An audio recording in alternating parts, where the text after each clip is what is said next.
नमस्कार बच्चों, मैं राजिका अग्रवाल स्वागत करती हूँ आप सभी का आज की इस क्लास में। यहाँ पर हम पढ़ रहे हैं कक्षा 12वीं का अध्याय नंबर 3 जिसका नाम है प्राकृतिक पर्यावरण का अवक्रमण। पिछली क्लास के अंदर हमने बात की थी कि मनुष्य किस तरीके से अपने स्वार्थ की पूर्ति के लिए, अपनी आवश्यकताओं की पूर्ति के लिए जो प्राकृतिक पर्यावरण है उसको नष्ट कर रहा है। बात की हमने किस प्रकार से जनसंख्या वृद्धि हो रही है और उसके क्या कारण है और उसके वजह से क्या परिणाम हमें देखने को मिल रहे हैं।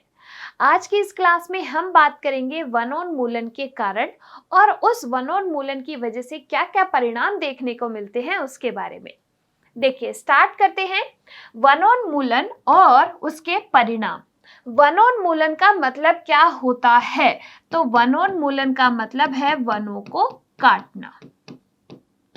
अब क्यों काट रहे हैं, इसके कारण क्या है? तो जंगलों को विभिन्न कारणों से काटा जाता है। तो देखिए, सबसे पहले इंसान जो है अपने उद्योग धंधे लगाने के लिए, अपने जो बड़ी बड़ी फैक्ट्रीज हैं उनको स्थापित करने के लिए ये जो जंगल है इनको काट रहा है, यानी कि वनोन्मूलन कर रहा है। दूसरा देखिए, विकास संबंधी परियोजनाओं के लिए इन वनों को काटा जा रहा है। जैसे मान लीजिए कि कोई कहता है कि यहाँ पर ये चीज डेवलप होने वाली है, ये चीज विकसित होने वाली है, यहाँ पर हम ये प्रोजेक्ट लेकर आए हैं, तो वहां के वनों को काट दिया जाता है उस प्रोजेक्ट को पूरा करने के लिए।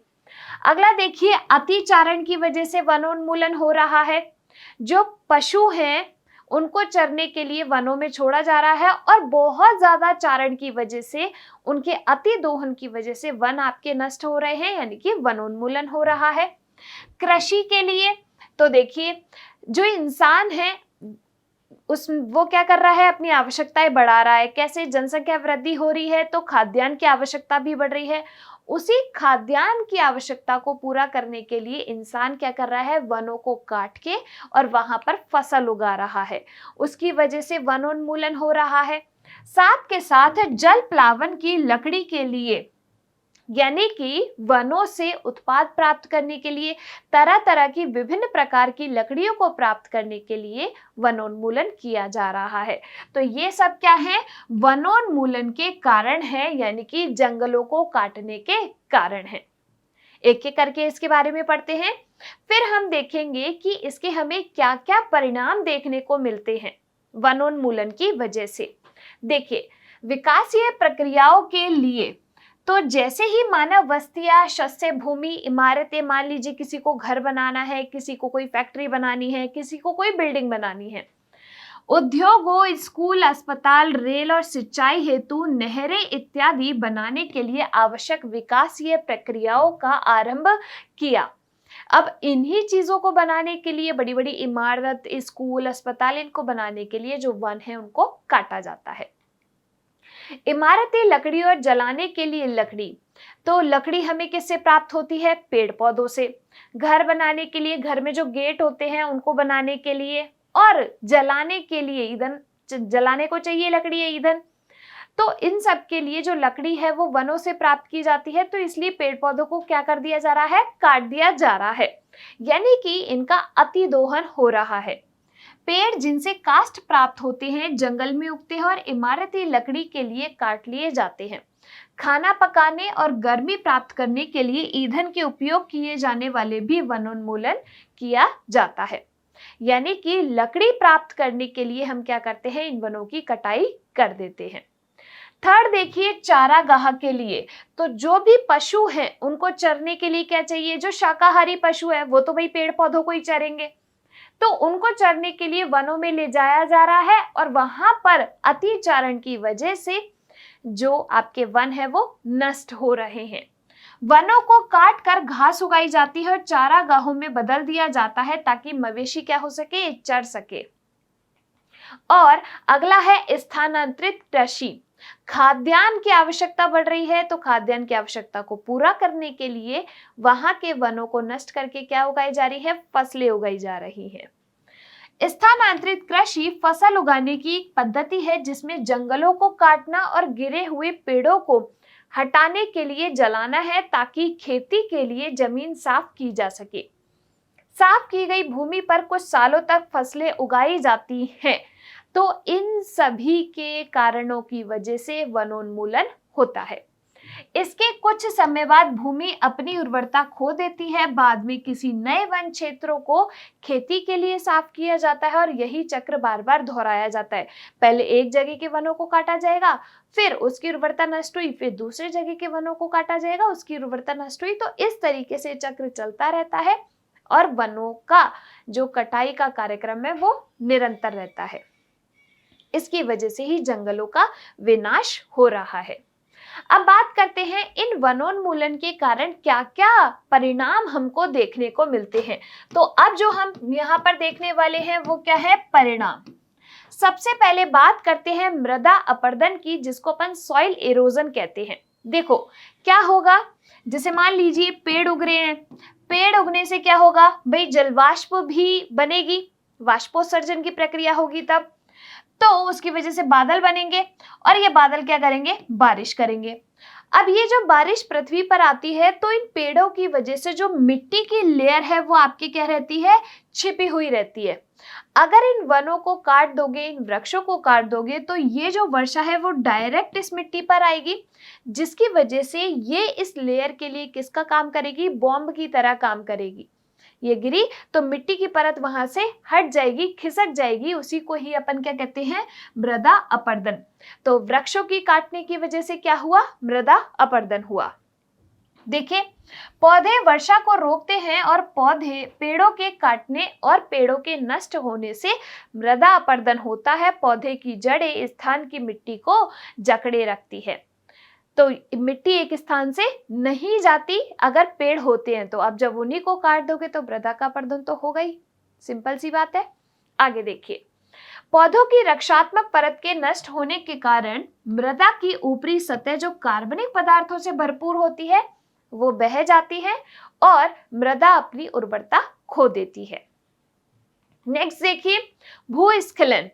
भूस्खलन का मतलब क्या होता है, जो जमीन है वो खिसक जाती है। देखिए वनों से पेड़ों के नष्ट होने से मृदा अपरदन को बढ़ावा मिलता है। यह अंततः पहाड़ी क्षेत्रों में भूस्खलन का कारण होता है। भूस्खलन का मतलब जो वहां की धरती है वो खिसक जाती है। ऐसा इसलिए होता है क्योंकि पौधों की जड़ें मिट्टी को स्थिर दशा में पकड़े रखती है। अब जब पौधे होंगे तब तो मिट्टी स्थिर दशा में रहेगी, लेकिन जब पौधों को ही काट दिया तो मिट्टी वहां से हटेगी, मिट्टी की साइड के साथ साथ वहां पे क्या होगा कि भूस्खलन भी हो जाएगा, क्योंकि मिट्टी तो स्थिर ही नहीं रह रही है। क्लियर बात यहाँ पर, तो भूस्खलन का भी कारण है। अगर हम बात करें तो इसकी वजह से आपके क्या होता है, वनोन्मूलन की वजह से प्रदूषण भी होता है। क्यों? क्योंकि वन जो है, वृक्ष जो है वो आपके मदद करते हैं हमारी वायु को क्या करने में, स्वच्छ करने में। जब वनों को काट दोगे, वृक्षों को काट दोगे तो हमारा वातावरण कैसा हो जाएगा, प्रदूषण से युक्त हो जाएगा। देखिए आगे है गाद का जमाव। वनों से पेड़ों की क्षति नदियों और झीलों की गाद इकट्ठा होने का भी कारण होती है, जिससे मृदा यानी कि मिट्टी ढीली होकर वर्षा के जल के साथ बह जाती है और जल स्रोतों में पहुंच जाती है। अब जब वहां पर पेड़ पौधे नहीं होंगे तो मिट्टी स्थिर नहीं होगी। मिट्टी क्या होगी, उस पानी के साथ बहकर जो जल निकाय है, जल स्रोत है, नदी है, तालाब है, उनमें चली जाएगी। अब वहां पर ये मिट्टी इकट्ठी होने की वजह से क्या बन जाएगी, गाद बन जाएगी। तो गाद का जमाव भी क्या परिणाम है, किसका परिणाम है, वनोन्मूलन का। वन्य पर्यावरण की क्षति। जब आप वनों को काटते हो तो वनों में रहने वाले जो वन्य जीव हैं उनको भी नुकसान पहुंचता है, क्योंकि उनके प्राकृतिक आवास नष्ट हो जाते हैं। इसकी वजह से जो वन्य जीव है वो विलुप्त की कगार पर है। देखिए वन्य जीव जंगल में रहते हैं। जंगलों के काटने का अर्थ है कि उनके पर्यावासों को नष्ट कर देना, जिसके परिणाम स्वरूप वे या तो संकट में हो जाते हैं या फिर विलुप्त हो जाते हैं। ऐसे स्पीशीज को कहा जाता है एंडेंजर्ड स्पीशीज। जो आपकी रेड डाटा बुक होती है, उस रेड डाटा बुक के अंदर इन जो आपकी स्पीशीज है, प्रजातियां हैं, उनका क्या विवरण होता है। ठीक है, आगे देखिए वनोन्मूलन। वनोन्मूलन के परिणाम स्वरूप जलवायु में बदलाव आया है, क्योंकि पेड़ आसपास के वातावरण को आर्द्र बनाए रखते हैं। पेड़ों की क्षति से आर्द्रता की कमी हो जाती है, पौधों से होने वाले वाष्पोत्सर्जन से बादल भी बनते हैं और वनोन्मूलन के कारण वर्षा में कमी आती है। जब पेड़ पौधे नहीं होंगे, वाष्पोत्सर्जन की प्रक्रिया नहीं होगी, वर्षा भी कम होगी। तो इसी की वजह से आपके यहाँ पर वनोन्मूलन के क्या परिणाम होंगे कि वर्षा में कमी आएगी, साथ के साथ हमें बहुत सारी प्राकृतिक आपदाओं का सामना भी करना पड़ेगा। CO2 सिंक में कमी। देखो, CO2 सिंक में कमी, जो आपके पेड़ पौधे होते हैं, जो आपके हरे पेड़ होते हैं, हरे वृक्ष होते हैं, वो क्या करते हैं? प्रकाश संश्लेषण की प्रक्रिया करते हैं। प्रकाश संश्लेषण की प्रक्रिया के फलस्वरूप वे क्या करते हैं? जो वातावरण में उपस्थित कार्बन डाइऑक्साइड है उसको अवशोषित करते हैं। ठीक है, पर्यावरण में उपस्थित कार्बन डाइऑक्साइड और जल, इसको सूर्य के प्रकाश और क्लोरोफिल की उपस्थिति में अवशोषित कर लेते हैं। इसको ही अपन क्या कहते हैं? प्रकाश संश्लेषण कहते हैं। ठीक है, और क्या बनाते हैं? ये अपनी ऊर्जा यानी कि ग्लूकोज का निर्माण करते हैं और साथ के साथ ऑक्सीजन गैस रिलीज करते हैं। तो जो ऑक्सीजन गैस रिलीज करते हैं वो हम क्या करते हैं? श्वास के द्वारा अंदर लेते हैं, तो हमें ऑक्सीजन इनसे प्राप्त होती है और ये क्या करते हैं? वातावरण की कार्बन डाइऑक्साइड को अवशोषित करते हैं। अब जब पेड़ पौधे नहीं होंगे तो वातावरण की कार्बन डाइऑक्साइड अवशोषित कौन करेगा? यानी कि वातावरण में आपके CO2 की मात्रा ज्यादा हो जाएगी। उद्योगों से निकलने वाले प्रदूषकों की CO2 को पौधे ले लेते हैं। जब वन खत्म हो जाते हैं तब यह CO2 सिंक कम हो जाता है और CO2 पर्यावरण में एकत्र होती है। ठीक है, और इस CO2 के एकत्र होने की वजह से क्या होता है? ग्लोबल वार्मिंग होती है। क्या? ग्लोबल वार्मिंग होती है, यानी कि जो पृथ्वी है उसका तापमान बढ़ता है। देखिए आगे, प्रदूषण। जब पेड़ों को काटकर फर्नीचर या कागज बनाया जाता है, आरा मिल और कागज मिलों से निकाला हुआ जल जिसमें अपशिष्ट पदार्थ होते हैं वो प्रदूषण करते हैं। साथ के साथ हमारे वायु प्रदूषण भी होता है। और आपको पता है जो पेड़ है वो ध्वनि प्रदूषण से भी बचाव करते हैं। कैसे? ये जो पेड़ है, आपके वृक्ष जो होते हैं, जो छोटे छोटे पेड़ होते हैं, उनको अगर एक लाइन में लगाया जाए तो ये ध्वनि को क्या करते हैं? कम करते हैं, यानी कि ध्वनि प्रदूषण से भी बचाते हैं। तो अगर आपने वृक्षों को काटा, वनों को काटा, तो उसकी वजह से प्रदूषण भी होता है। और अगला देखिए, औषधीय और अन्य उपयोगी पौधों की क्षति होती है। ऐसे कई पादप हैं जिनसे, ऐसे कई वृक्ष हैं जिनसे हमें औषधि प्राप्त होती है। अब अगर हम इनको काट देंगे, वनोन्मूलन कर देंगे, तो ऐसे पादप नष्ट हो जाएंगे, उनकी कमी हो जाएगी। विशिष्ट औषधीय पौधे विशिष्ट वनों में उगते हैं, वनोन्मूलन के कारण वे नष्ट हो जाते हैं। सुगंधित शाख, रबड़ के पेड़ और दूसरे अन्य पौधे भी वनोन्मूलन के कारण नष्ट हो जाते हैं। तो आज की इस क्लास में हमने बात की है जो आपके वनोन्मूलन है उसके क्या क्या कारण है कि अतिचारण की वजह से, कृषि की वजह से, उद्योगों की वजह से, विकसित जो आपके देश हैं या विकसित चीजें हैं, कोई प्रोजेक्ट है, उसकी वजह से जो वनोन्मूलन है वो होता है। उसके परिणाम स्वरूप हमें क्या क्या चीजें देखने को मिलती है? CO2 सिंक में कमी आ जाती है। दूसरा, प्रदूषण होता है, औषधि वाले पादप नष्ट हो जाते हैं, मृदा का अपरदन होता है, भूस्खलन होता है, गाद जमाव हो जाता है। ऐसी कई प्राकृतिक आपदाओं से सामना भी होता है। तो यहाँ पर हमें जरूरी है कि हम वनों को ना काटें और इन वनों को सुरक्षित और संरक्षित करके रखें। अगर आपको क्लास पसंद आई है, आप इस क्लास को लाइक कीजिए। जो भी आपके डाउट्स है वो आप कमेंट सेक्शन में लिख सकते हैं।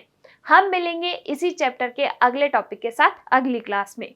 तब तक आप लोग खुश रहिए, स्वस्थ रहिए। धन्यवाद।